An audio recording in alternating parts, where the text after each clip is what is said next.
All right, here's my 1970 VW Squareback.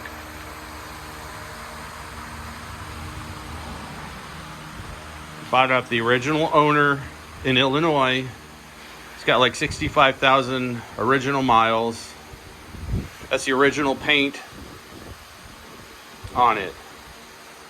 It's going right down. So here's all the suspension I pulled off. Engine's toast. Well, it's not toast, but we're going to put a Subaru 2.0. Well, I am. And then there's the frame.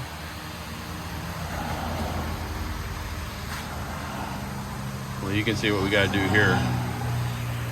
New pans. Some other welding. Not too much, though. Not too bad. Had to do some patching on the tunnel there. Underneath a little bit, but not too bad. We're just waiting on the floor pans.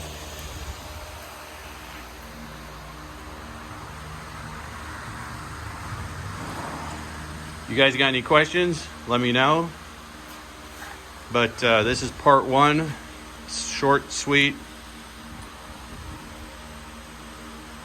And we'll go from there. We're gonna rebuild everything. So it's gonna be like brand new when it's done.